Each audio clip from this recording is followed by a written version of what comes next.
لله وحده والصلاة والسلام على من لا نبي بعده أما بعد قال الله تبارك وتعالى في كلامه الكريم أعوذ بالله من الشيطان الرجيم بسم الله الرحمن الرحيم ولقد علمتم الذين اعتدوا منكم في السبت فقلنا لهم كونوا قردة خاسئين فجعلناها نكالا لما بين يديها وما خلفها وموعظة للمتقين وإذ قال موسى لقومه إن الله يأمركم أن تذبحوا بقرة قالوا وتتخذنا هزوا قال أعوذ بالله أن أكون من الجاهلين صدق الله العظيم ولقد علمتم الذين اعتدوا منكم في السبت فقلنا لهم كونوا قردة خاسئين اور تم خوب جان چکے ہو جنہوں نے کہ تم میں سے زیادتی کی تھی ہفتے کے دن میں فقلنا لهم تو ہم نے ان سے کہا کونوا قردة خاسئین کہ ہو جاؤ تم ذلیل بندر ان کی صورتوں کو مسخ کر دیا بندر بننے کا ان کو حکم دے دیا فجعلناها نکالا لما بین یدیہا پھر کیا ہم نے اس واقعے کو عبرت ان لوگوں کے لیے وما خلفها وموعظة للمتقین جو وہاں تھے اور جو پیچھے آنے والے تھے اور نصیحت تھی اس واقعے ڈرنے والوں کے واسطے تم جانتے ہی ہو ان لوگوں کا حال جنہوں نے تم میں سے حد شرع سے تجاوز کیا تھا انہوں نے شریعت کے حدود کو پامال کیا تھا اللہ تبارک و تعالیٰ نے جو ان کو شریعت دی تھی اور ان کو ایک قانون اور ایک ضابطہ بتایا تھا انہوں نے اس کی خلاف ورزی کی اور وہ قانون اور ضابطہ کیا تھا وہ ابھی آگے آ رہا ہے کہ انہوں نے ہفتے کے دن کے متعلق وہ قانون اور ضابطہ اللہ تبارک و تعالیٰ نے بنایا تھا اس کے متعلق انہوں نے جو ہے اللہ کی نافرمانی کی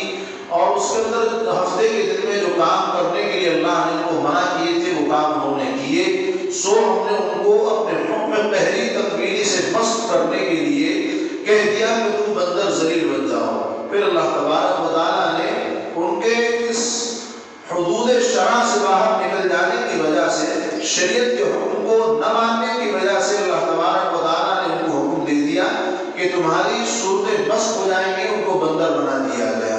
آپ نے بہت مرتبہ سنا ہوگا کہ قوم کو بندر بنایا گیا تھا تو وقت آج پڑا کہ آج آپ کو پتہ لگ جائے گا وہ قوم کون سی تھی اور آپ جان جائیں گے کہ کس وجہ سے ان کو بندر بنایا گیا تھا چنانچہ وہ لوگ بندروں کی قالب میں مسخ ہو گئے ان کی صورتیں بدل گئی پھر ہم نے اس کو ایک واقعہ یعنی ایک عبرت انگیز واقعہ ان لوگوں کو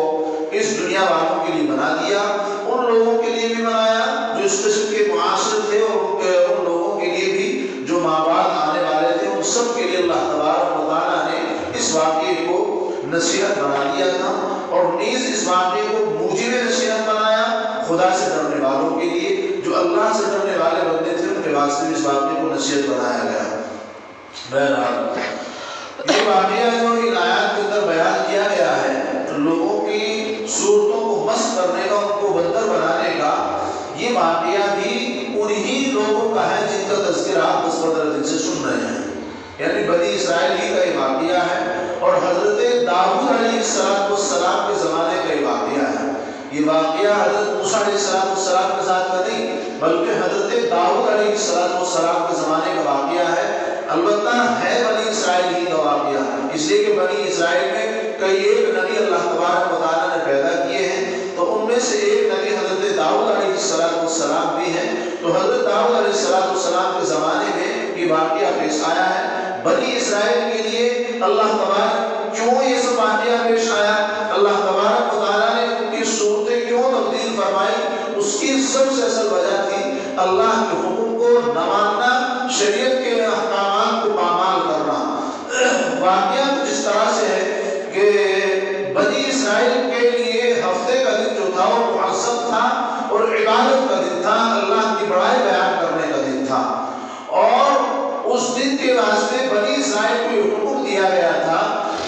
مچھلی کا شکار نہ کرے،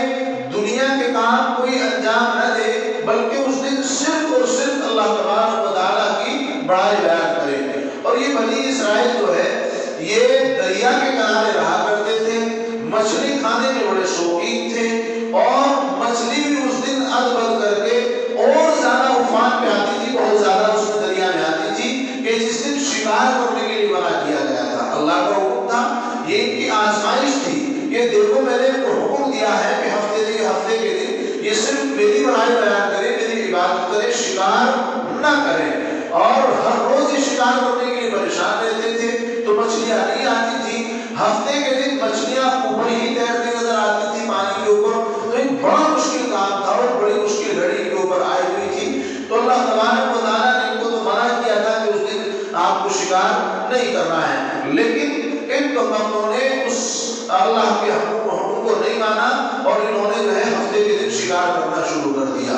اور اس پر اللہ تبارک و تعالیٰ کی طرف سے پھر ان کو عذاب ہوا۔ اللہ نے جب انہوں نے اللہ کی بات کو نہیں مانا، اللہ کے حکم کو نہیں مانا کہ تمہیں ہفتے کے دن شکار نہیں کرنا ہے، نہ تمہیں مچھلی پکڑنی ہے، نہ اور دنیا کے کام کرنے ہیں، تو انہوں نے ہیلے اور بہانے اختیار کرنے شروع کیے۔ یا تو یہ کرتے تھے کہ کسی مچھلی کے دم میں دھاگا باندھ کر کے اس کو چھوڑ دیا کرتے تھے، ہفتے کی شام کو اس کو کھینچ لیا کرتے تھے، یہ مچھلی جائے گی کہاں، آئے گی ہمارے پاس ہی، تو ایک ایسے سے ہیلے بہانے اختیار کیا کرتے تھے۔ یا پھر اس سے بعد آگے بڑھ کر کے انہوں نے ہیلا اختیار کیا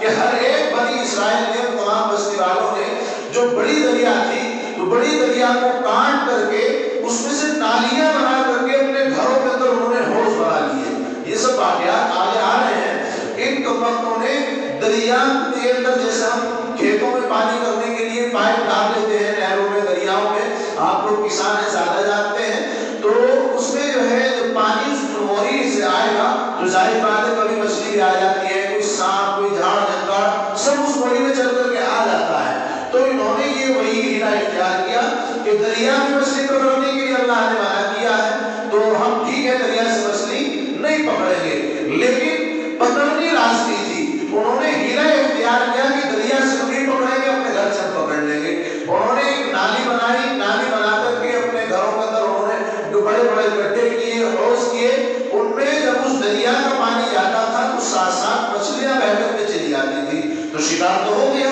شکار تو انہوں نے کر ہی لیا ہے۔ بھائی جب پانی، شکار کا مطلب ہے کسی چیز کو اپنے قبضے میں لے لینا۔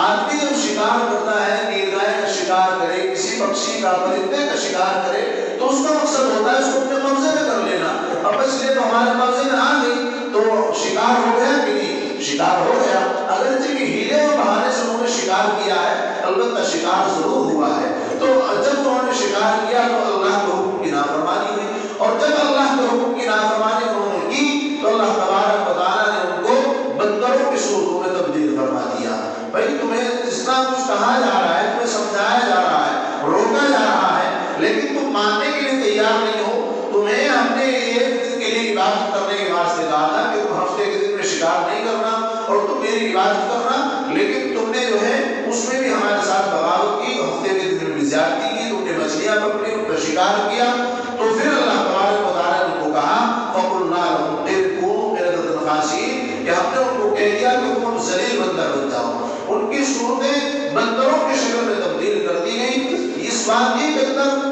دیکھنے والے اور سننے والوں سب کے لیے اللہ تبارک و تعالیٰ نے نصیحت بیان فرمائی ہے۔ وہ کس طریقے سے دو قسم کے لوگ ہوتے ہیں، فرما بردار، نافرمان۔ تو نافرمانوں کے لیے تو یہ واقعہ نافرمانی سے توبہ کرنے کے لیے ہے کہ تم اللہ کی نافرمانی کر رہے ہو۔ دیکھو اس قوم کا اللہ نے کیا حال کیا ہے، اللہ نے ان کی صورتیں بندروں کی بنا دی ہے، تو تمہارا یہی حال ہو سکتا ہے، اس لیے نافرمانی سے باز آ جاؤ۔ اور دوسرا اس کے اندر جو نصیحت ہے وہ فرما برداروں کے واسطے ہے۔ ہم کہیں گے فرما برداروں کو نصیحت کیوں کی جا رہی ہے، وہ تو فرما بردار ہے ہی۔ تو فرما برداروں کو نصیحت اس وجہ سے کی جاتی ہے کہ جس فرما برداری پر، جس نیک کام پر وہ لگے ہوئے ہیں، اس پر وہ جمے رہیں، اڑے رہیں، ڈٹے رہیں، اس سے، اس موقف سے وہ ہٹے نہیں۔ اس لیے فرما برداروں کو اس واقعے کے اندر نصیحت دی گئی ہے۔ تو ہمارے لیے اس واقعے کے اندر نصیحت یہ ہے کہ اللہ نے بنی اسرائیل کی صورتوں کو مسخ کیوں کیا ہے؟ اپنے احکامات کو چھوڑنے کی وجہ سے اللہ نے بنی اسرائیل کی صورتوں کو بندر جو بنایا ہے ان کو بندروں اور خنزیروں کی شکل میں جو اللہ نے تبدیل کیا ہے وہ اسی وجہ سے کہ انہوں نے اللہ کے حکم کو نہیں مانا، انہوں نے اللہ کی بات کو نہیں مانا، تو اللہ تبارک و تعالیٰ نے ان کے اوپر عذاب نازل فرمایا، اللہ نے ان کو بندروں اور خنزیروں کی شکل میں تبدیل فرما دیا۔ فلہذا ہمیں سبق لینا چاہیے کہ اگر ہم اللہ کی نافرمانی کر رہے ہیں تو ہمارے اوپر بھی کہیں اس طرح کا کوئی عذاب نہ آ جائے، ہم مطمئن نہ رہیں کہ ہمارے اوپر اللہ کی پکڑ آنے والی نہیں ہے۔ یہ تو میں نے کل بھی بات بیان کی تھی کہ ہمارے اوپر پکڑ نہیں آ رہی ہے، عمومی طور سے سنت کے اوپر عذاب نہیں آ رہے ہیں، بڑے بڑے عذاب اللہ تبارک و تعالیٰ کی طرف سے جیسا پہلے قوموں کے اوپر آئے ہیں وہ سب عذاب اگر نہیں آ رہے ہیں تو یہ نبی پاک علیہ السلام کی برکت ہے، لیکن نہیں پھر بھی اللہ تبارک و تعالیٰ سزا کے طور پر اس امت کو کچھ نہ کچھ حالات سے اس کو سبق سکھانے کے لیے کہ امت گمراہی کی طرف بڑھتی چلی جاتی ہے، نافرمانیوں میں بڑھتی چلی جا رہی ہے، تو اللہ تبارک و تعالیٰ کبھی CARC کے اوپر لاگو کرتے ہیں، کبھی اللہ تبارک و تعالیٰ ان کو کورونا وائرس جیسی بیماری کے اندر مبتلا کرتے ہیں۔ یہ سب عذاب الہی ہیں، یہ دنیا والوں کے دستور نہیں ہے، یہ ہمارے اعمال نامے ہیں، ہمارے کالے اعمال کا ایک چٹھا ہے اور اس کا بدلہ ہے، اس کی جزا ہے کہ اللہ تبارک و تعالیٰ کی طرف سے ان ظالموں کے ذہنوں میں ایسی تدبیریں ڈالی جاتی ہیں کہ جس سے پوری امت، پورا ملک بربادی کے کگار پر آ جاتا ہے اور پورا ملک پریشان اور پورا بے چینی کے اندر وہ سر کرتا ہوا پریشان ہو جاتا ہے کہ اب کیا ہوگا، ہمارا کیا ہوگا، ہمارا ٹھکانہ کیا ہوگا، کہاں جائیں گے۔ یہ سب عذاب الہی ہے۔ کورونا وائرس کے اندر مدارس تک کو بند کر دیا گیا، اللہ کے گھروں کو بند کر دیا گیا، ایک دوسرے سے ملنے سے روک دیا گیا، اور جو حالات آئے ہیں آپ سب ان سے گزرے ہیں، یہ سب جو ہے یہ اللہ کی عذاب ہی ہے۔ اللہ کے عذاب میں اور اللہ کی پکڑ میں اللہ کی لاٹھی میں آواز نہیں ہوتی ہے، لیکن افسوس کہ ہم ناعقل اور نااہل بندے اس بات کو سمجھتے نہیں ہیں۔ ہمیں سمجھنا چاہیے کہ اللہ تبارک و تعالیٰ کی طرف سے یہ پکڑ، یہ آزمائشیں، یہ ابتلائیں ہیں، ہمارے واسطے تنبیہ ہے ان واقعات کے اندر کہ کورونا وائرس جو آیا ہے، پوری امت جو تباہ ہو گئی ہے، پوری امت پریشان ہو گئی ہے، ملک پریشان ہو گیا ہے، CARC کے چکر میں لوگ سڑکوں پر نکل آئے ہیں اور نہ جانے کیسی کیسی تدبیریں انہوں نے پاس کی ہیں اور ان کے واسطے ہیلے اختیار کیے ہیں، تو یہ سب یہ اللہ کے عذاب ہی ہیں۔ عمومی عذاب کی احادیث سے چونکہ صراحت ہو چکی ہے کہ اس طرح کے عذاب جو پہلے قوموں کو اوپر آئے ہیں وہ عذاب تو نہیں آئیں گے، لیکن اس طرح کے چھوٹے چھوٹے عذاب کی کہیں کوئی ممانعت نہیں ملتی ہے، تو اس طرح کے عذاب جن کا ہمیں احساس بھی نہ ہو، اللہ ہمیں متنبہ کرنے کے لیے، اپنی طرف راغب کرنے کے لیے، اپنی طرف متوجہ کرنے کے لیے بندوں کے اوپر ایسے حالات ڈالتے رہتے ہیں کہ انہیں کچھ پریشانی ہو تو یہ مجھے یاد کریں، نافرمانیوں سے بھی ذہن ہٹ جائیں اور یہ فرمانبردار بندے بن جائیں۔ تو اس واقعے کے اندر ہمارے واسطے یہی سبب ہے کہ اگر ہم اللہ کی نافرمانی کریں گے تو ہمارے اوپر بھی عذاب آ سکتا ہے، اور جو فرمانبردار ہیں اس امت کے اندر تو ان کے واسطے حکم یہی ہے کہ وہ اس فرمانبرداری کے اوپر ڈٹے رہیں اور چلے رہیں۔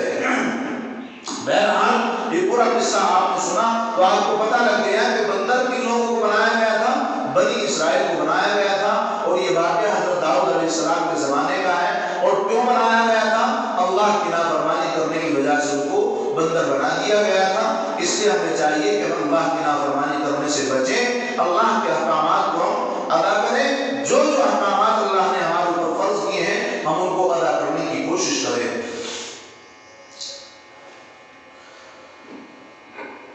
اس کے اندر ہیلے کام اور بہانے کا جو ذکر ہے تو دینی معاملات میں کوئی ایسا ہیلا اختیار کرنا کہ جس سے ہمارا دین ہی برباد ہو رہا ہو، تو ایسا ہیلا اختیار کرنے کی اجازت نہیں ہے۔ ہیلا سمجھتے ہیں کس کو کہتے ہیں؟ یعنی کوئی کسی چیز کے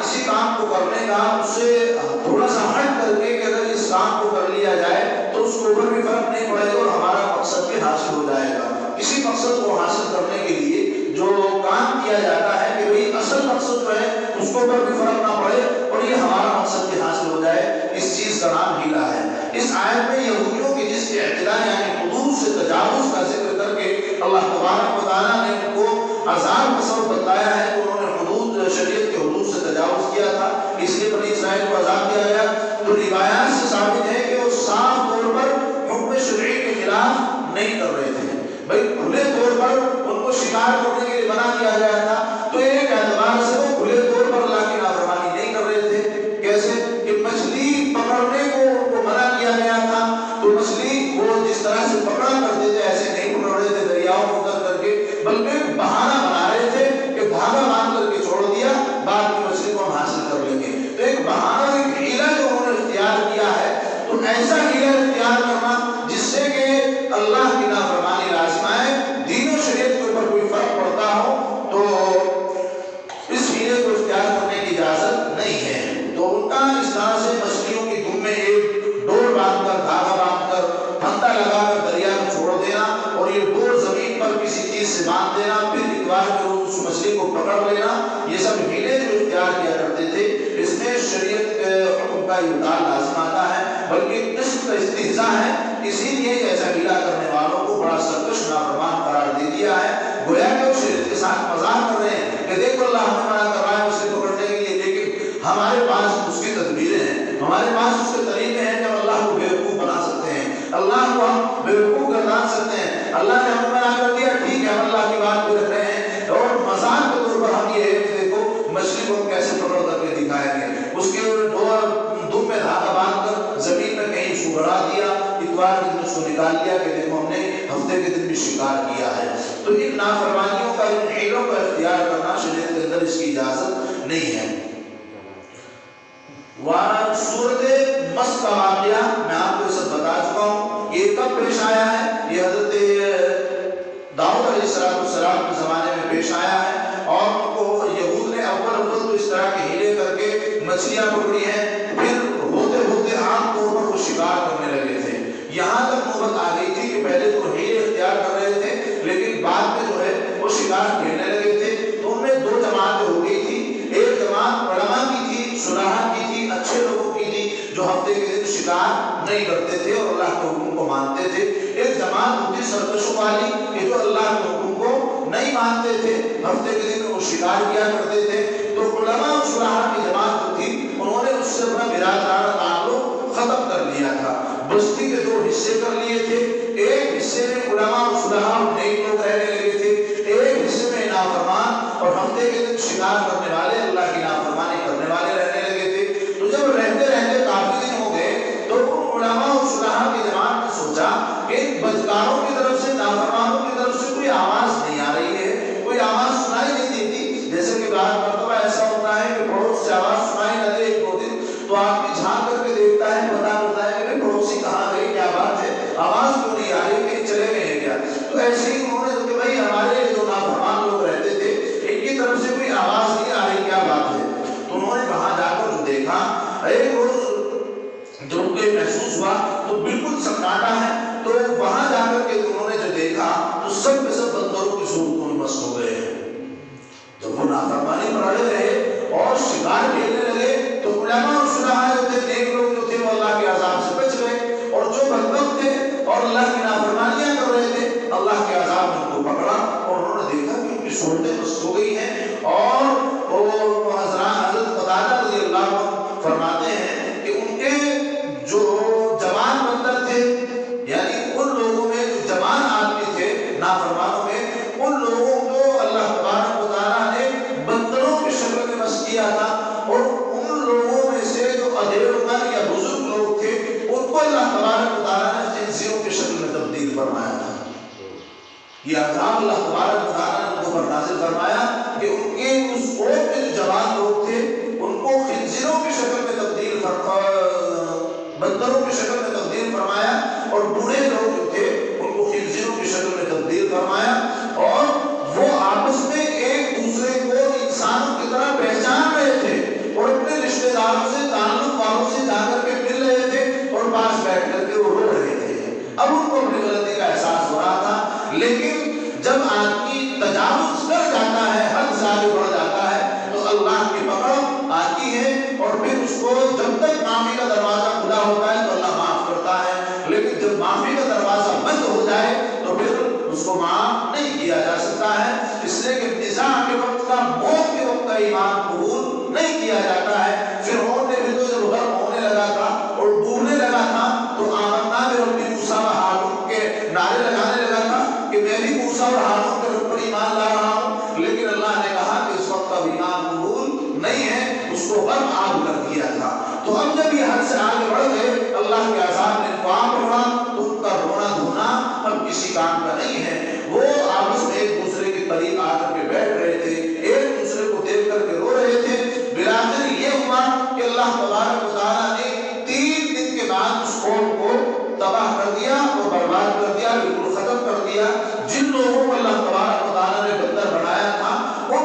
کے اوپر مومتاری ہو گئی. اللہ نے 3 دن کے اندر ان کا کام تمام کر دیا. 3 دن تک وہ بندر بن کے رہے ہیں. اس کے بعد اللہ تبارک و تعالیٰ نے ان کے اوپر موت کو بھیج دیا ہے اور ان کو اس دنیا سے بالکل ختم کر دیا ہے. اب بہت سے لوگوں کو یہ ذہن میں آتا ہے اور ہم نے بھی سنا ہے, خود ہم نے سنا ہے کہ آج کل جو بندر ہے یہ اسی وقت کے ہیں.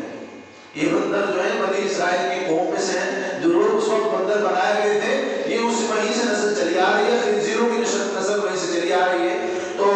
اس معاملے میں خود نبی کریم صلی اللہ علیہ وسلم سے بروایت حضرت عبداللہ بن مسعود رضی اللہ عنہ نقل کیا گیا ہے کہ بعض لوگوں نے اپنے زمانے کے بندر اور خنزیروں کے بارے میں حضرت نبی پاک علیہ السلام سے دریافت کیا کہ یہ وہی والے جن کی صورت تبدیل کی گئی تھی, وہی والے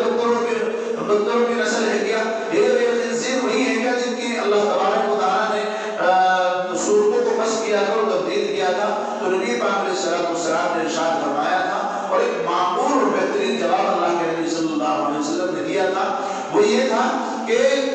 جن قوموں کی صورتیں مسخ کر دی جائیں, جن کے چہرے تبدیل کر دی جائیں, اللہ تبارک و تعالیٰ ان کی نسل نہیں چلاتا ہے. اور آگے آیا بھی ہے کہ اللہ تبارک و تعالیٰ نے ان کے اوپر موت طاری کر دی تھی, ان کو ختم کر دیا تھا. تو پھر ان سے خنزیروں کا اور بندروں کا رشتہ اور ناطہ جوڑنا کس کام کا؟ وہ بندر تو ختم ہو گئے تھے, وہ خنزیر ختم ہو گئے تھے. اور آگے نبی پاک علیہ السلام نے فرمایا ہے کہ خنزیر اور بندر کی نسل اس وقت سے بھی پہلے سے چلی آ رہی ہے. اس وقت سے پہلے سے خنزیر اور بندر اس دنیا کے اندر موجود ہیں. بنی اسرائیل کو جو بندر اور خنزیر بنایا گیا ہے ان کے اوپر موت طاری کر دی گئی ہے. ان کا ان بندروں سے خنزیروں سے کوئی تعلق نہیں ہے. فلہذا ہمارا یہ کہنا ہے کہ خنزیر اور یہ بندر بنی اسرائیل میں سے ہیں, ایسا بالکل غلط ہے, ایسا نہیں کہنا چاہیے. تو آگے اللہ تبارک و تعالیٰ نے پھر ارشاد فرمایا ہے وَإِذْ قَالَ مُوسَىٰ لِقَوْمِهِ إِنَّ اللَّهَ يَأْمُرُكُمْ أَن تَذْبَحُوا بَقَرَةً. یہ واقعہ حضرت داؤد علیہ السلام کا بیچ میں بیان کر دیا گیا ہے نصیحت کے واسطے. تو پہلے میں اسی کا خلاصہ کر دوں کہ اس واقعے سے ہمیں کیا نصیحت ملتی ہے, کیا سبق ملتا ہے. اس واقعے کا خلاصہ اور نصیحت یہی ہے, اور اس واقعے سے ہمیں سبق یہ ملتا ہے کہ بنی اسرائیل کو جب اتنا بڑا عذاب دیا گیا, ان کو بندر اور خنزیر بنا دیا گیا, وہ اس وجہ سے ہوا ہے کہ وہ اللہ کے حکم کو نہیں مانتے تھے, اللہ کی وہ نافرمانی کرتے تھے, اور اسی وجہ سے ان کو بڑی عذاب آیا. فلہذا ہمارے واسطے اس واقعے کے اندر سبق یہ ہے, اور اتنی لمبی چوڑی تقریر کا حاصل یہ ہے کہ ہمیں اللہ کی نافرمانی نہیں کرنی چاہیے, ہمیں اللہ کی فرما برداری کرنی چاہیے, اللہ کے احکامات کو, اللہ کے بتائے ہوئے راستے پر ہمیں چلنا چاہیے, اللہ کی باتوں کو ہمیں ماننا چاہیے. اگر ہم اللہ کی باتیں مانیں گے تو جیسے ان لوگوں میں سے بھی جو نیک لوگ تھے اللہ نے ان کو عذاب نہیں دیا ہے اور ان کو عذاب میں مبتلا نہیں کیا, تو اللہ تعالیٰ ہمیں بھی ایسے ہی عذاب سے بچا لیں گے. اور جو گناہ گار ہوں گے, اللہ کی نافرمانی کرنے والے ہوں گے, یقیناً اللہ تبارک و تعالیٰ ان لوگوں کو گناہ اور عذاب کے اندر ضرور مبتلا فرمائیں گے اور ان کو عذاب دیا جائے گا. لہٰذا ہمیں چاہیے کہ اللہ کی نافرمانی سے بچیں, اللہ کی فرما برداری کریں, اور اللہ کے قریب اللہ کی رحمتوں کے ہم حقدار بنیں. یہ تبھی ہو سکتا ہے جب ہم اللہ کی فرما برداری کرتے رہتے. اللہ تعالیٰ ہم کی توفیق نصیب فرمائے. آگے اللہ تبارک و تعالیٰ نے ارشاد فرمایا ہے وَإِذْ قَالَ مُوسَىٰ لِقَوْمِهِ إِنَّ اللَّهَ يَأْمُرُكُمْ أَن تَذْبَحُوا بَقَرَةً. الگ الگ واقعات بیان کیے ہیں. آگے دوسرا واقعہ بیان کر رہے ہیں, عجیب و غریب واقعہ ہے بھی. اور جب کہا موسیٰ نے اپنے قوم سے, اللہ تعالیٰ فرماتا ہے تم کو ذبح کرو ایک گائے. قالوا تتخذونہ ہزوا, وہ بولے کیا تو ہم سے ہنسی کرتے ہو. قال اعوذ باللہ ان اکون من الجاہلین, پناہ خدا کی کہ ہوں میں جاہلوں میں.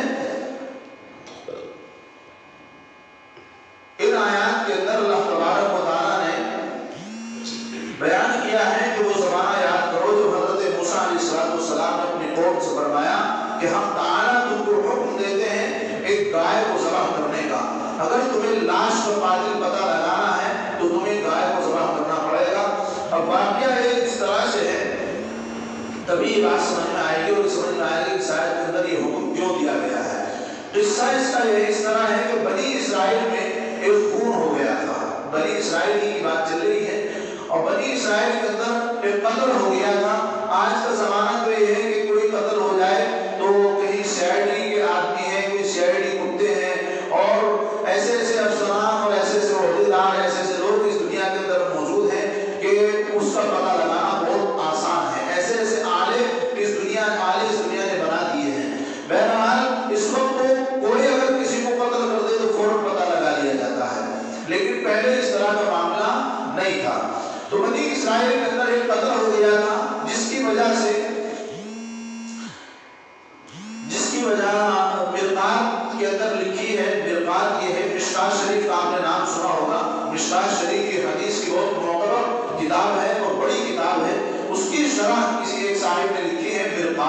اس کے اندر اس کی وجہ لکھی ہے کہ یہ قتل کیوں ہوا تھا. بنی اسرائیل کا قتل یہ اس وجہ سے ہوا تھا، جیسا کہ آج کل یہ سب معاملے چل رہے ہیں کہ عشق و محبت والے معاملے، یہ معاملہ اس وقت بھی تھا. تو ایک صاحب نے کسی آدمی سے کہا کہ وہ اپنی بیٹی سے میری شادی کرا دے. ایک صاحب نے ایک صاحب سے کہا کہ وہ اپنی بیٹی سے میری شادی کرا دے، لیکن اس آدمی نے اپنی بیٹی سے شادی کرانے سے انکار کر دیا. تو بالآخر یہ ہوا کہ اس آدمی نے اس بیٹی کے باپ کو قتل کر دیا. اس آدمی نے اس بیٹی کے باپ کو قتل کر دیا اس کے انکار کرنے کی وجہ سے. اور قاتل کا لوگوں کو پتا نہ چلا، اس لیے کہ جس کو مارا اس نے دیکھا تو وہ تو مر گیا، وہ کیسے بتائے گا. تو اور لوگوں کو پتا نہ لگ سکا کہ اس کو قتل کس نے کیا ہے. تو پریشان کہ پتہ کیسے لگایا جائے، کیسے اس کا پتہ لگے کہ اس آدمی کو کس نے قتل کیا ہے. معالم نے کلبی رحمۃ اللہ علیہ نے ایک اور نقل کیا ہے کہ اس وقت تک تورات کے اندر یہ حکم نازل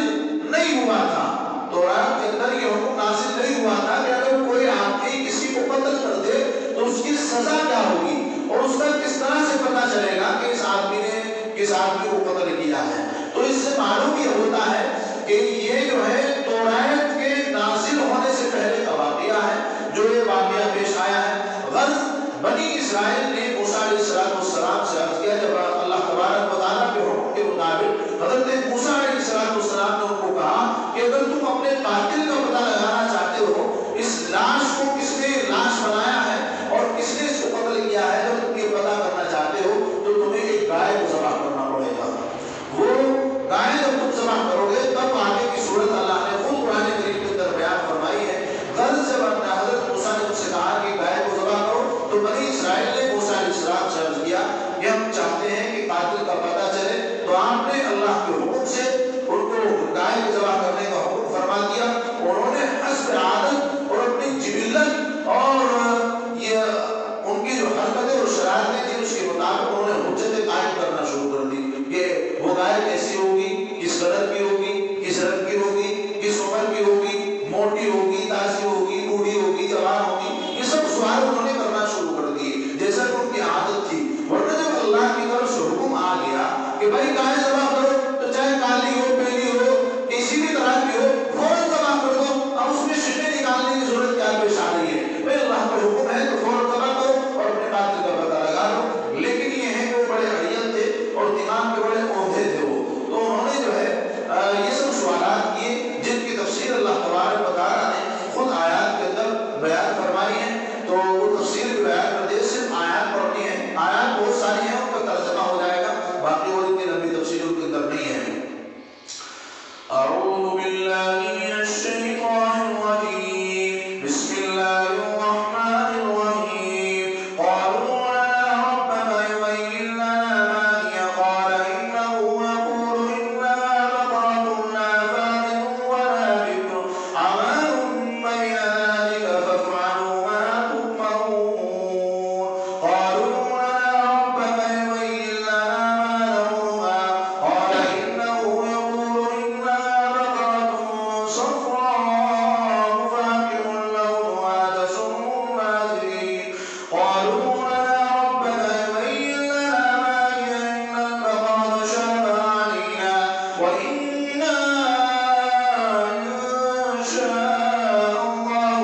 لمهتدون. قال إنه يقول إنها بقرة لا ذرون تثير الأرض ولا تسقي الحرث مسلمة لا شية فيها. قالوا لا جئت بالحق فذبحوها وما كانوا يفعلون. ان آیات کے اندر اللہ تبارک و تعالیٰ نے یہ سب ان کے سوالات کو ذکر کیا ہے کہ انہوں نے جب ان کو حکم دے دیا گیا کہ گائے کو ذبح کرو تو انہوں نے سوال کرنا شروع کیے کہ کس طرح کی گائے ہوگی، کیسا اس کا رنگ ہوگا، کیا اس کی حیرت ہوگی. یہ سب باتیں انہوں نے سوال کرنا شروع کی. تو ان آیات کے اندر ان آیات کو میں ترجمہ کر دیتا ہوں، آپ جو سمجھ جائیں گے. قالوا لنا ربنا يبين لنا ما هي، بولے کہ دعا کر ہمارے واسطے اپنے رب سے کہ بتا دے ہم کو وہ گائے کیسی ہو.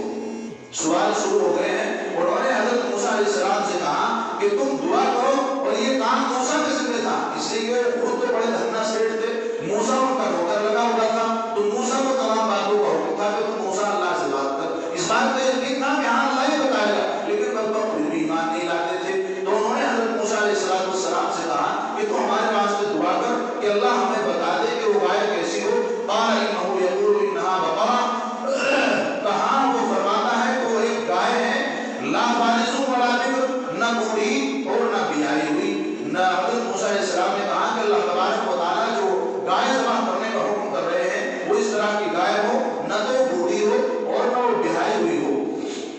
عوام بین ذالک درمیان میں ہو بڑھاپے اور جوانی کے، یعنی ادھیڑ عمر کی ہونی چاہیے. فَافْعَلُوا مَا تُؤْمَرُونَ کہ اب کرو کر ڈالو جو تم کو حکم ملا ہے. اب آگے سوال نہ کرنا، بس یہ اللہ نے بتا دیا ہے کہ اس طرح کی گائے ہو، گائے اور اس کو ذبح کر دو. تو پھر انہوں نے سوال کیا، قالوا ادع لنا ربک یبین لنا ما لونها، بولے کہ دعا کر ہمارے واسطے اپنے رب سے کہ بتا دے ہم کو اس کا رنگ کیسا ہو، رنگ بھی بتاؤ کہ کیسی ہونی چاہیے. تو حضرت اللہ تبارک و تعالیٰ نے فرمایا قال انه یقول انها بقرۃ صفراء، کہ کہاں وہ فرماتا ہے وہ ایک گائے ہے زرد خون گہری، فاقع لونها تسر الناظرین، اس کی زردی خوش آتی ہے دیکھنے والوں کے لیے. یعنی حضرت موسیٰ علیہ السلام نے ان سے کہا